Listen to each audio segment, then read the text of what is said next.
मेरी दादी कहा करती थी, बेटा साधु संत बड़े अच्छे लोग होते हैं। एक तो वे तुम्हें लोगों की मदद करते हुए दिखेंगे या फिर उन्हें भगवान की लीला समझाते हुए। और अहंकार, साधु संतों में अहंकार नहीं होता बेटा। साधु संत बड़े विनम्र लोग होते हैं। आई विश मेरी दादी आज जिंदा होती तो मैं उन्हें ये वीडियो दिखाता।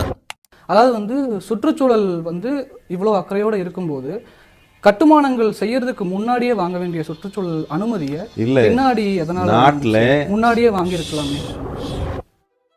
So there is this BBC reporter जो जग्गी वासुदेव से सवाल पूछ रहे हैं कि क्यों उन्होंने अपने आश्रम का कंस्ट्रक्शन करने से पहले फॉरेस्ट डिपार्टमेंट की परमिशन नहीं ली थी। जग्गी वासुदेव के पास इसका कोई जवाब नहीं है। So he does this. Enough, please. இல்ல ஈஷாவோட இதுலயே your nonsense you're saying. சுற்றுச்சூழல் அனுமதி வாங்காம வயலேட் பண்ணிட்டோம் அப்படினு சொல்லி அனுமதிக்காக அப்ளை பண்ணிருக்கு। இத பத்தி உங்களோட கருத்து? एंड क्लियरली मेरी दादी गलत थी कि साधु संत विनम्र होते, बट ऐसे एलिगेशंस किसी साधु संत पर सूट नहीं करते। और अचंभे की बात तो ये है कि ये साधु महंगी महंगी बाइक चलाता है, महंगे महंगे कार चलाता है, rides helicopters, boats, you name it. दिन में 6 बार कपड़े बदलता है, महंगी महंगी घड़ियां पहनता है, दुनिया घूमता है, हॉलीवुड स्टार्स से मिलता है। ये साधु आज करोड़ों में खेल रहा है और इसके इस लाइफस्टाइल को मेंटेन करने के लिए उसके करोड़ों भक्त उसकी मदद कर रहे हैं। और आप सोचने लगते हो कैसे सदगुरु एक लग्जरियस लाइफ जीते हैं और उनके करोड़ों भक्तों को इससे कोई फर्क नहीं पड़ता। प्लस वे उसे वन वे और अनदर फंड भी करते हैं। कैसे पूरी दुनिया उनके टीचिंग्स को अप्रिशिएट करती है, इंक्लूडिंग बिग सेलिब्रिटीज। कैसे एक व्यक्ति कहता है भगवान की संकल्पना इंसानों ने बनाई है, असल में क्रिएशन शून्यता से आई है और वो शून्यता मैं हूँ। और करोड़ों लोग उस व्यक्ति की इस बात पर यकीन भी कर लेते हैं।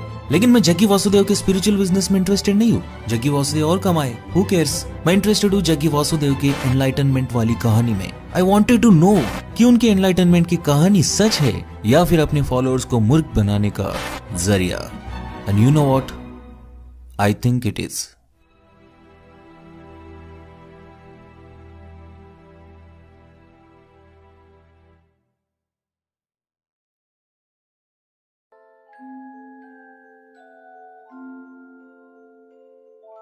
जग्गी जी अपनी किताब में लिखते हैं, एक दोपहर वे चामुंडील के एक पत्थर पर बैठे हुए थे। उनकी आंखें खुली थी पर अचानक उनके साथ कुछ तो होने लगा। He says and I quote, मैं अपने पूरे जीवन काल में यही सोचता था कि मेरा मन और शरीर यानी मैं हूँ और दुनिया यानी जो बाहर है, लेकिन अचानक मैं जान नहीं पा रहा था कि क्या मैं हूँ और क्या मैं नहीं हूँ। जो सांस मेरे अंदर जा रही थी, जिस पत्थर पर मैं बैठा हुआ था, मेरे आसपास का माहौल, सब कुछ मेरे अंदर समा जा चुका था। जो मैं बन चुका था वो इतना बड़ा था कि वो हर जगह मौजूद था। टर्न्स आउट जग्गी वासुदेव को एनलाइटनमेंट मिल चुकी थी। उस घटना के बाद वही सिमिलर एक्सपीरियंसेस जग्गी वासुदेव के साथ फिर से होने लगी। जग्गी जी को तब पता नहीं था कि एक्सपीरियंसेस जो वे महसूस कर रहे हैं वे क्या है, लेकिन वे कहते हैं कि अब उन्हें परमानंद का सुख मिल रहा था।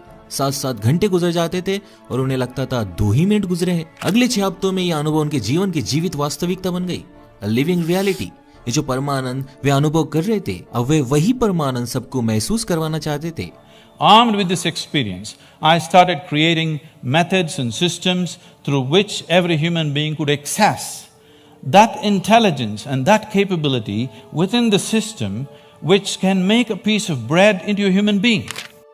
उन्होंने ऐसे मेथड्स इजाद किए जिनके माध्यम से वे लोगों को एनलाइट कर सके। उस मेथड का नाम था इनर इंजीनियरिंग और इस मेथड को दुनिया भर में पहुंचाने के लिए उन्होंने non profit organization Isha Foundation की शुरुआत की। जग्गी जी को बचपन से ही भगवान पर विश्वास नहीं था। वे अपने बुक एनकाउंटर द एनलाइटन में लिखते हैं, आप कृष्ण की पूजा करते हो क्योंकि आपके दादाजी ने आपको कहा कि कृष्ण की पूजा करो। ऐसी पूजा गलत है। अगर ऐसा व्यक्ति आपके समाज में रहने आ जाए तो आप उसे फांसी पर लटका दोगे क्योंकि आपकी माँ बहनें उसके साथ रास लीला करना चाहेगी और उधर क्या होगा आपको पता भी नहीं चलेगा। जग्गी जी ये भी मानते हैं कि दुनिया के सारे शास्त्र, धार्मिक किताबें, शिक्षाएं, फिलोसॉफीज जो लोगों ने कही या इजाद की है वे सब निरर्थक है। All the scriptures, all the teachings, all the philosophies, all the great things that people have spoken about, all of them are worth nothing. He says people go to temples and they hallucinate gods. लेकिन अगर इस दुनिया को भगवान ने नहीं बनाया तो फिर किसने बनाया? But according to Jaggi Vasudev, creation nothingness से आई है। When I say Shiva, don't imagine the calendar figure you've always seen. When we say Shiva, what it means, that which is not. So they say Shiva is a cosmic man lying down across the cosmos and he is nothing. He is not physical matter, he is nothing, but he is opaque. And then Shakti came and she danced around, a certain level of energy danced around. When Shakti danced around, he got irritated and he woke up. So he got angry and he roared. When he roared, the yoga says, he spat out galaxies. Then Shakti touched Shiva. When she touched Shiva, she gathered inertia, so she became more stable, which is what the creation is today. And now if you ask me, Jaggi Vasudev को ये सब कैसे मालूम? Then मैं आपको बता दूं, जब वे चामुंडी हिल्स पर एनलाइट हुए थे, तो वे इस नथिंगनेस से जुड़ गए थे। As he said in his books, वे अपनी किताबों में ये भी कहते हैं कि ये उनका चौथा जन्म है। 370 साल पहले वे एक स्नेक चार्मर थे, बिल्वा। फिर वे एक योगी के रूप में जन्मे, जिसका नाम था शिव योगी।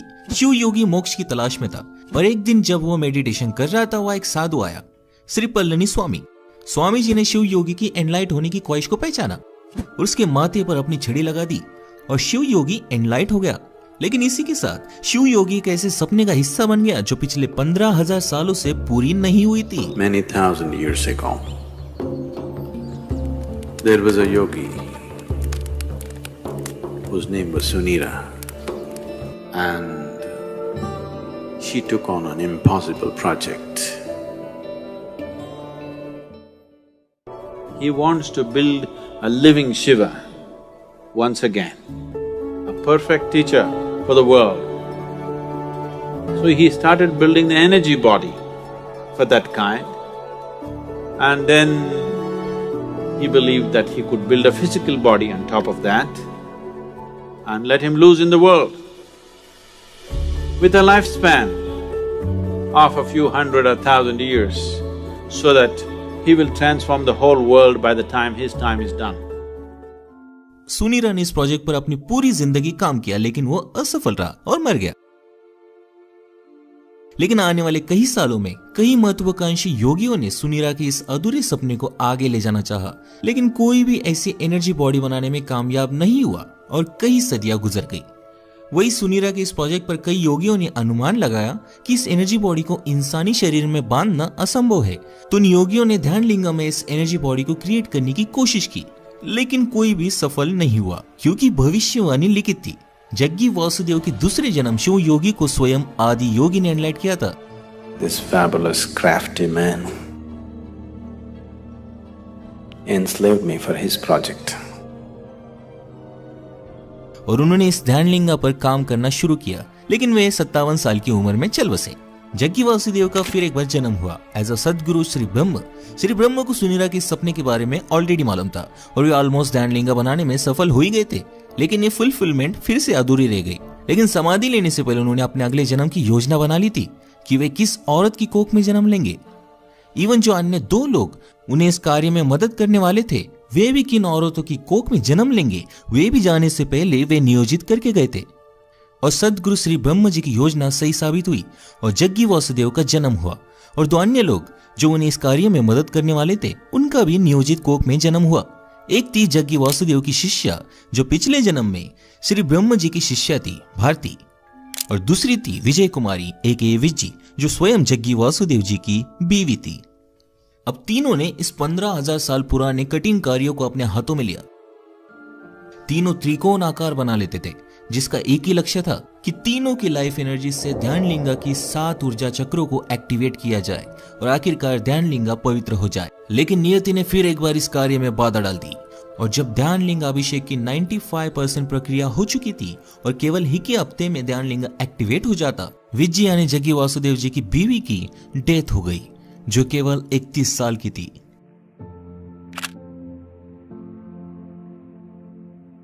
जग्गी जी ने बताया कि विज्जी ने महासमाधि ले ली है। This is a nation where there have been thousands of incidents where people have left their body consciously. So she announced that she will leave almost 9 months ahead of that time. It was a natural process. ध्यान लिंगा का काम रोकना नामुमकिन था और जग्गी वासुदेव इसे इसी जन्म में पूरा करना चाहते थे। उन्होंने अपना और विज्जी का दोनों का रोल एक साथ निभाना शुरू कर दिया, लेकिन इस कारण उनके शरीर पर बहुत भार आने लगा और वे बेहद बीमार गिरने लगे। In about 8 months, maximum of 8 months, I aged about 25 years during the consecration process. Certain period of consecration, about 8 months' time, people just saw me like I am aging, like so extremely fast. I became, from a very vibrant young person, I just became an old person, absolutely, totally weak and shaky in 8 months' time. My hair grayed. लेकिन उन्होंने हार नहीं मानी और 3.5 सालों बाद and to be exactly 24 जून 1999 को ध्यानलिंगा, जिसमें स्वयं शिवा की एनर्जी है, वो हम सब के लाभ के लिए तैयार हुआ।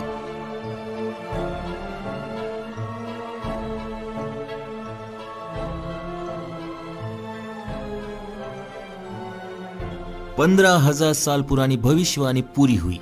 जी हाँ, इस जगत गुरु को बनाने का सपना देखने वाले सुनीरा ने यह भविष्यवाणी पहले ही कर दी थी कि हजारों सालों बाद एक योगी आएगा जो इस सपने को पूरा करेगा। वे योगी सदगुरु जग्गी वासुदेव थे। लेकिन एक साथ 2 लोगों का कार्य अपने ऊपर लेने के बाद उनके शरीर को अनेक रोगों ने घेर लिया था और वैसे भी उन्होंने ध्यानलिंगा बनने के बाद 42 साल की उम्र में अपना शरीर छोड़ देने का निर्धार भी कर लिया था। In 8 months' time, my hair grayed completely, my whole body changed, everything happened.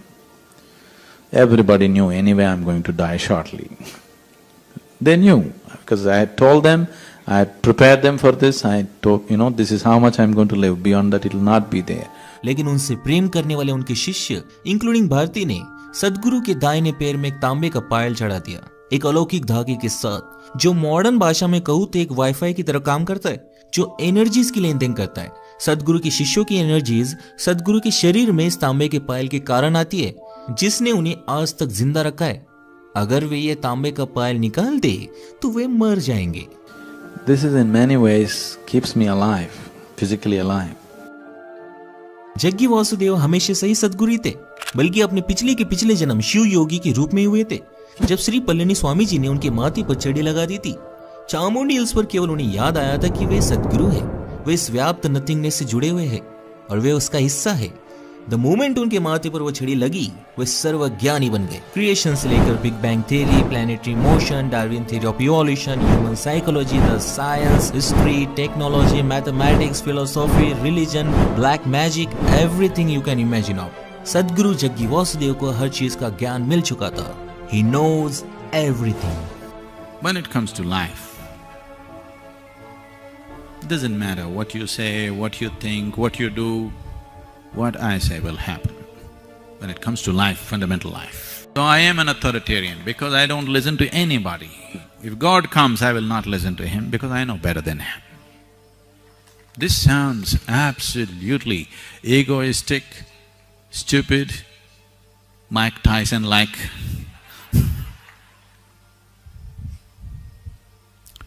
But what can I do? It's true. But wait. There is a problem. Jaggi जी ने तो कहा था उनके वाइफ विज्जी ने महासमाधि ले ली थी, लेकिन विज्जी के पिता के अनुसार तो विज्जी का मर्डर हुआ था और वो मर्डर सदगुरु जग्गी वासुदेव ने किया था।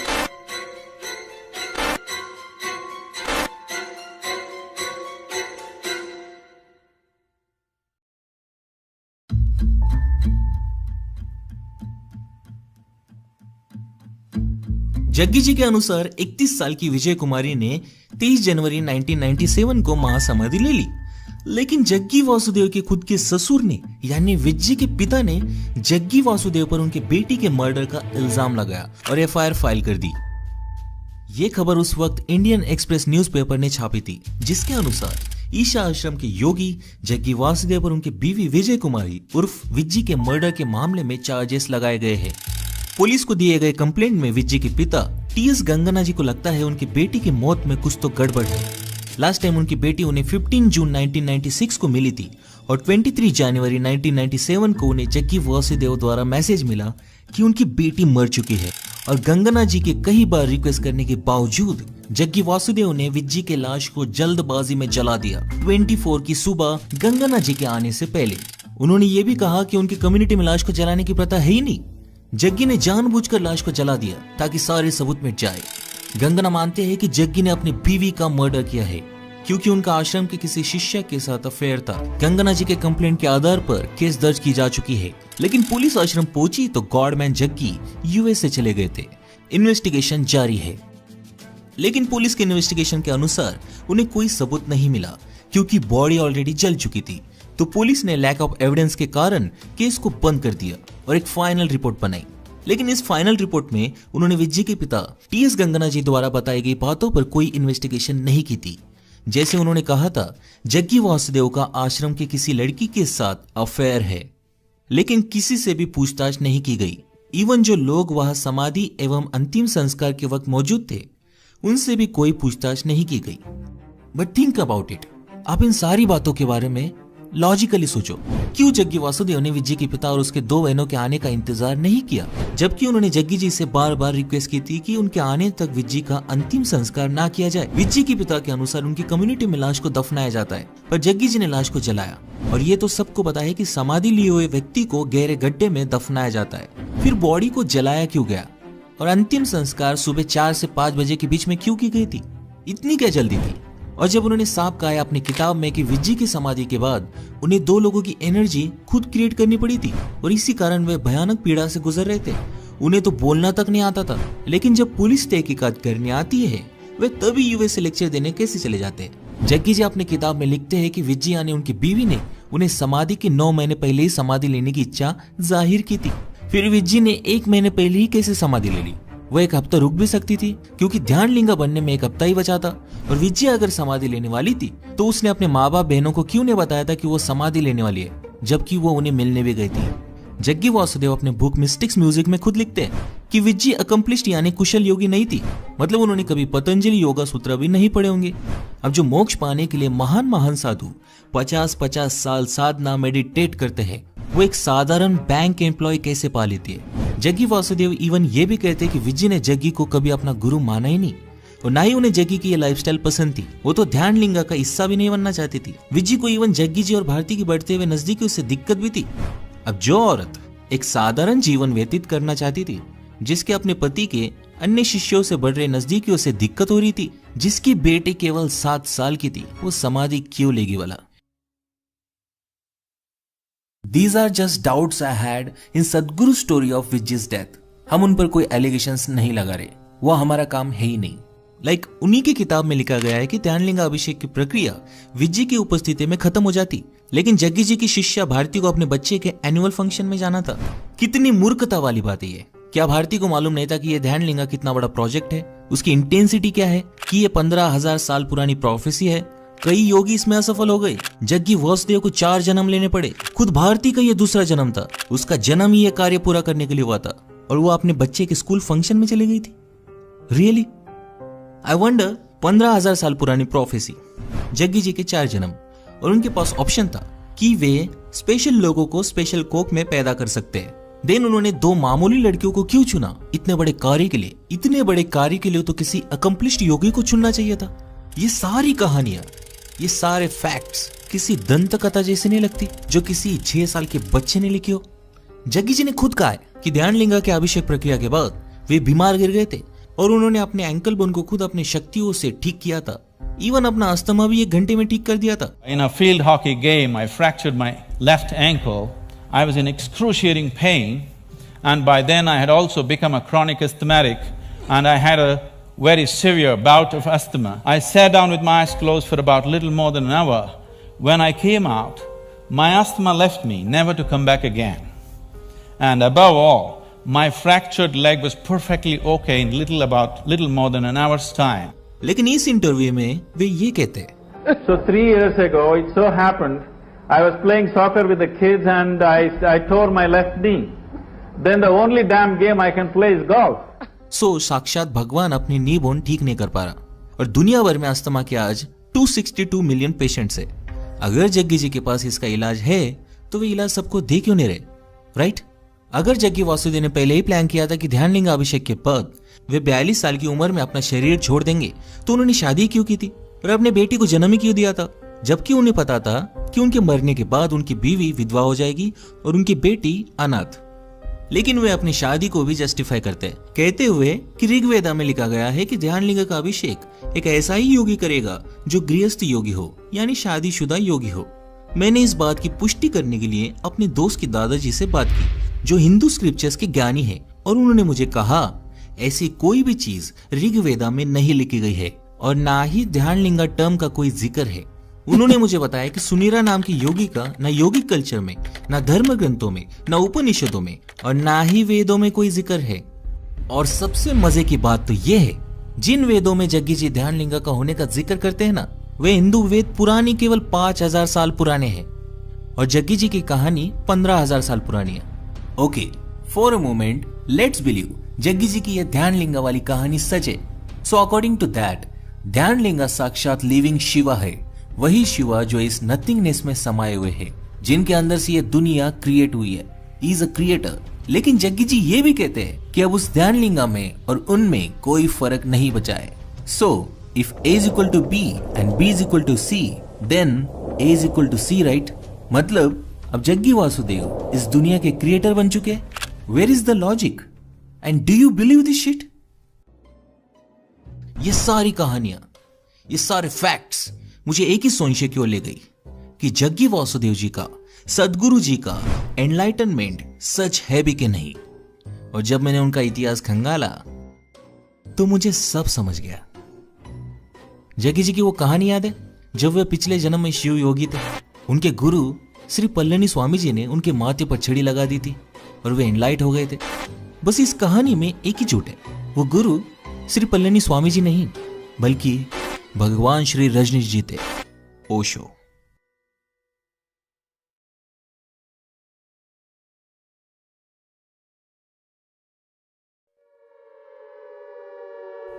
सो 70 के दशक में अमेरिका में गरीबी, वॉर, रेशियल भेदभाव के कारण लोगों का ट्रेडिशनल रिलीजन्स पर से विश्वास उठ चुका था और तब अनेक स्पिरिचुअल लीडर्स ने इन वल्नरेबल लोगों को अपनी स्पिरिचुअलिटी प्रीच करना शुरू कर दिया। इन सारे स्पिरिचुअल गुरुज में दो चीजें बड़ी कॉमन थी। पहली कि ये सब दावा करते थे कि ये सब एनलाइटेंड बीइंग्स है, और दूसरी, इन सभी गुरुओं ने अपने अपने ट्रस्ट खोले और मिलियंस ऑफ डॉलर्स कमाए। एक स्पिरिचुअल गुरु ने तो अमेरिका में अपना शहर ही बना लिया।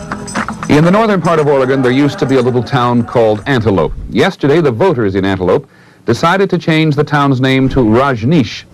It is a political victory for followers of the Indian guru, Bhagwan Sri Rajneesh. Change has been coming, and today, Antelope awoke to a red dawn. Osho की ख्याति पूरे दुनिया में फैल गई थी और ओशो के इस ट्रैक रिकॉर्ड के नोट्स इंडिया में बैठा एक व्यक्ति ले रहा था, जग्गी वासुदेव। और उसे आइडिया आया कि क्यों ना मैं भी एक स्पिरिचुअल गुरु बन जाऊं। It is easy and it can make you rich. Jaggi Vasudev privileged family से आते थे और उनका पोल्ट्री फार्म का बिजनेस भी था।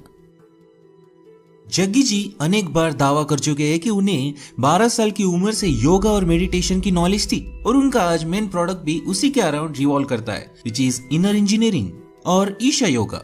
लेकिन सच तो यह है कि जग्गी जी 1984 में ऋषि प्रभाकर से सिद्ध समाधि योगा सीखने गए थे। न्यूज लॉन्ड्री को आंध्र प्रदेश बेस्ड एक योगा टीचर ने बताया कि जग्गी वासुदेव और वे गोमतागिरी मैसूर में ऋषि प्रभाकर से सिद्ध समाधि योगा सीखते थे और जग्गी ने ऋषि प्रभाकर को 1984 में ज्वाइन किया था, जहां वो अपने बीवी से भी मिले थे।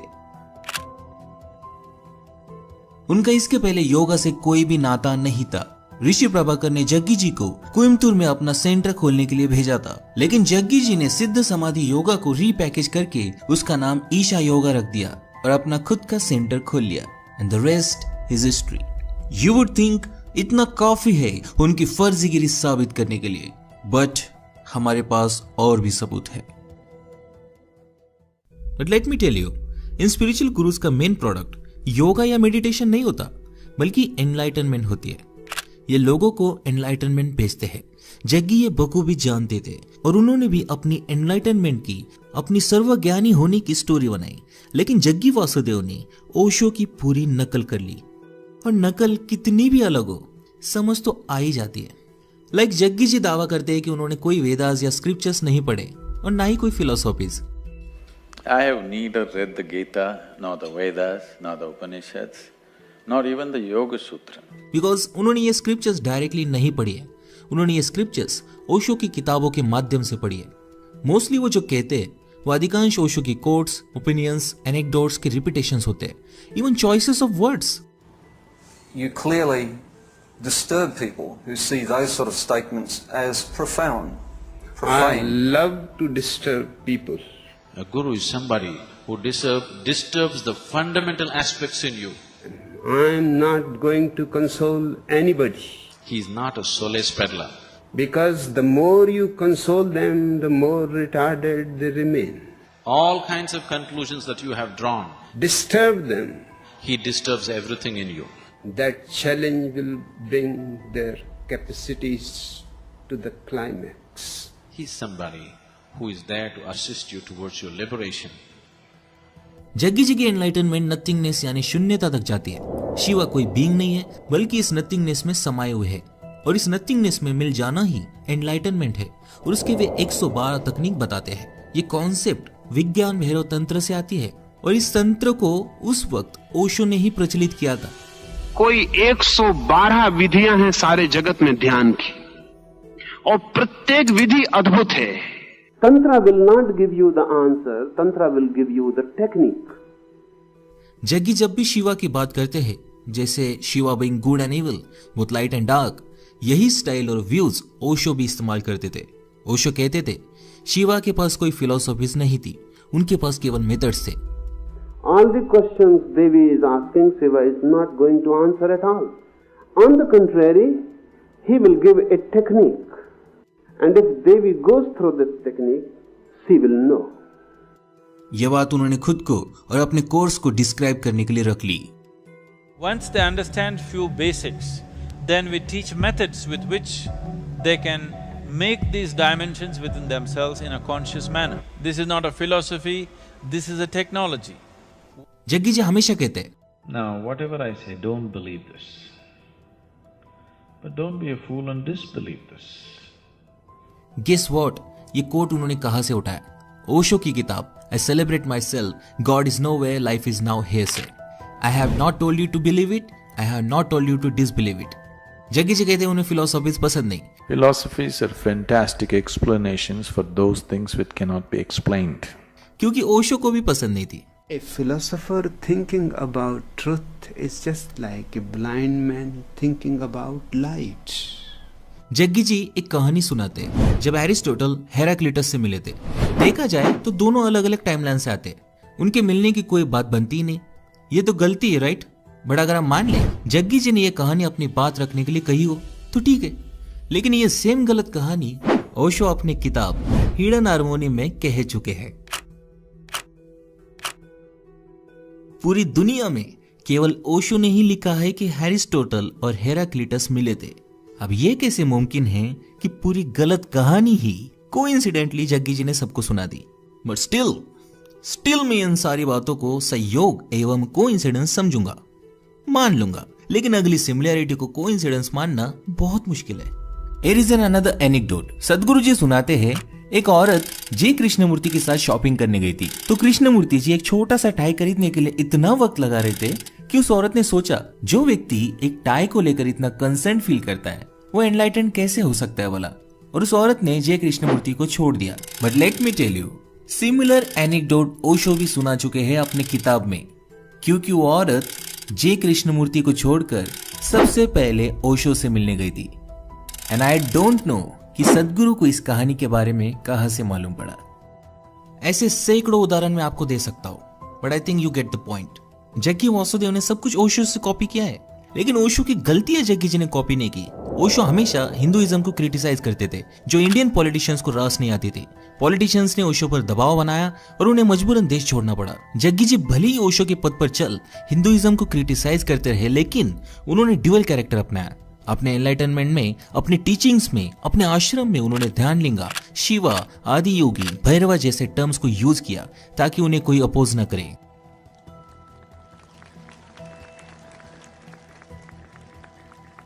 अब हालांकि स्पिरिचुअलिटी और रिलीजन का कोई नाता नहीं होता, लेकिन जग्गी वासुदेव ने साइंस, हिंदुइज्म और स्पिरिचुअलिटी इन तीनों का मिश्रण बनाया है अपनी एनलाइटनमेंट की कहानी बनाने के लिए। बिकॉज जग्गी जी जानते हैं कि इस देश में अपना स्पिरिचुअल बिजनेस चलाना है तो इन बाबाओं की तकनीकी इस्तेमाल करना आवश्यक है। बस सत्य साईं बाबा हाथ की सफाई से चमत्कार दिखाते थे, और जग्गी वासुदेव कोबरा का जहर पीकर चमत्कार दिखाते हैं।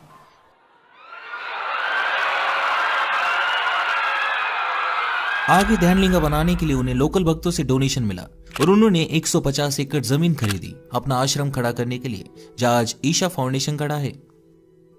इन न्यू ओशो के डाउनफॉल में पॉलिटिशियंस का बड़ा हाथ रहा, तो उन्होंने पॉलिटिशियंस के साथ अच्छे संबंध बनाने के लिए न्यूट्रल इनिशिएटिव्स को ही नैंड लिया। ऐसे ही 2006 में जग्गी वासुदेव ने पूरे तमिलनाडु में पेड़ लगाने का इनिशिएटिव हाथ में लिया। इसमें उन्हें नए भक्त और वॉलंटियर्स तो मिले ही, लेकिन उस वक्त के सीएम करुणानिधि भी इस इनिशिएटिव में शामिल हुए। This made him famous in South India. वे आज सेम तकनीक इस्तेमाल करते हैं अपने ब्रांड को पूरी दुनिया में प्रमोट करने के लिए। Save our soil. Save soil. Save the soil. Save soil. Save soil. Save our soil. 2008 में स्टार विजय ने जग्गी वासुदेव के साथ वीकली शो एयर करना शुरू कर दिया, जिसमें वे अलग अलग सेलिब्रिटीज के साथ बैठकर spirituality, social problems, yoga, meditation और जो मन में आया उस टॉपिक पर बात करते थे।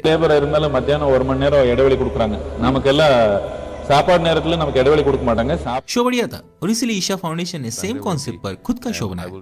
My work is just to help people to understand that going in installments is not going to get you to infinite. It was a win-win situation. दोनों पार्टीज को पब्लिसिटी मिल रही थी और धीरे धीरे बड़े से लेकर बड़े सेलिब्रिटीज जग्गी वासुदेव से बात करने लगे। You can't even imagine. Namaskaram, good morning, Matthew. Good morning, Sadhguru. How are you, man? I'm good, man. Where you from? So finally Jaggi Vasudev ji ने अपना ईशा एम्पायर खड़ा कर दिया, जहां आज वे करोड़ों रुपए कमाते हैं। एक झूठी एनलाइटनमेंट की कहानी ने जग्गी जी को इस मुकाम तक पहुंचा दिया। आज जग्गी जी के करोड़ों फैंस हैं दुनिया भर में, लाखों पार्ट टाइम वॉलंटियर्स और हजारों फुल टाइम वॉलंटियर्स जो फ्री ऑफ कॉस्ट काम करते हैं उनके आश्रम में। जग्गी वासुदेव ने सिंपली अपनी पोल्ट्री और कंस्ट्रक्शन बिजनेस को स्पिरिचुअल बिजनेस में ट्रांसफर कर लिया। एज़्यूम लगभग 1980 से ही उन्होंने डिसाइड कर लिया था कि उन्हें कौन सी कहानियां बोलनी है, किस तरह बोलनी है, ताकि वे लेजिट लग सके और अपने ईशा एम्पायर को खड़ा कर सके। इवन बिजनेस मॉडल अगर आप ध्यान से देखें तो ईशा फाउंडेशन में कुछ भी फ्री नहीं है। छोटी से लेकर छोटी चीज को डोनेशन के स्वरूप में बेचा जाता है ताकि सरकार को टैक्स भी ना देना पड़े। जग्गी वासुदेव जी ने एक faith based business model create किया है, टैक्स फ्री स्टेटस पाने के लिए, अपने स्पिरिचुअल प्रोग्राम्स को बेचने के लिए, बुक्स एंड मर्चेंडाइज बेचने के लिए and most importantly full time volunteers के रूप में फ्री लेबर पाने के लिए। ओशो की किताबें पढ़कर उनकी टीचिंग स्टाइल एनलाइटनमेंट कॉपी कर आज सदगुरु जग्गी वासुदेव बहुत बड़े मुकाम पर पहुंच गए। उनके कुछ फैंस को पता है कि वो ओशो की कॉपी करते हैं, लेकिन वे आर्गुमेंट देते हैं कि क्या फर्क पड़ता है कि सदगुरु जग्गी वासुदेव ओशो की कॉपी कर रहे हैं, इससे तो लोगों का फायदा ही हो रहा है ना, करने तो कॉपी। लेकिन मैं उनसे एक ही सवाल पूछूंगा, सदगुरु जग्गी वासुदेव को ये एनलाइटनमेंट बेचते बेचते 30 साल से ज्यादा हो गए, लेकिन उनको छोड़ के एक भी व्यक्ति को एनलाइटनमेंट मिली है क्या? और मिल भी नहीं सकती, क्योंकि ओशो की लॉन्ग टाइम सहयोगी मां आनंदशीला कहती है, He dangled the carrot of enlightenment. He declared few people enlightened. It was a hoax. In that sense, yes. Enlightenment एक छल है, झूठ है, धोखाधड़ी है।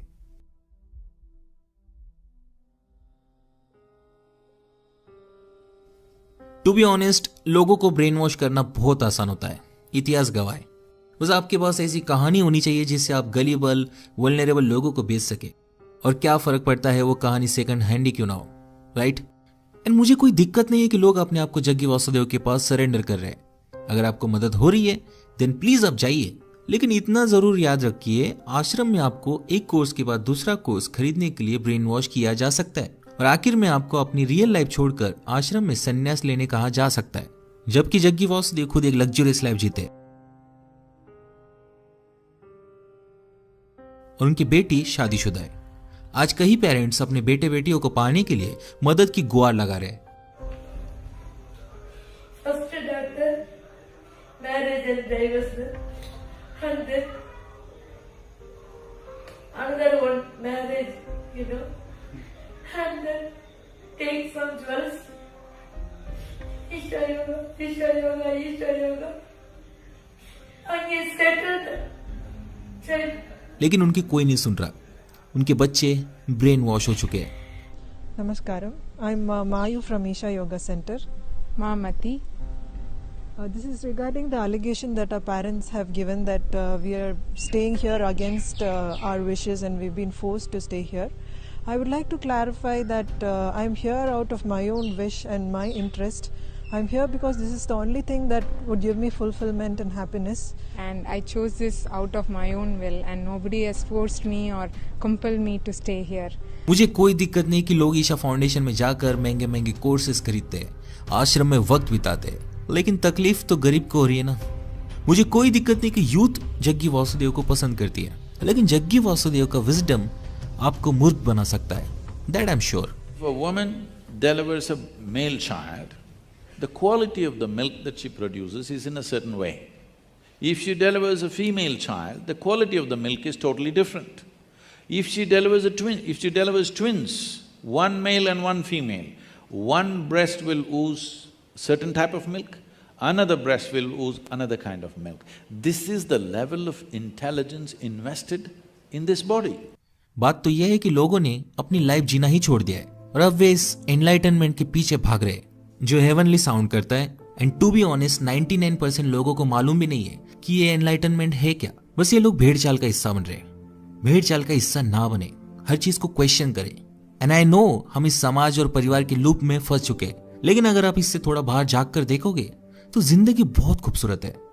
Life is beautiful. जिंदगी से बड़ा फ्रेशियस गिफ्ट और क्या हो सकता है। पहले इसे तो ढंग से जीने की कोशिश कर लो, फिर एनलाइटनमेंट की सोचेंगे। यस और नो?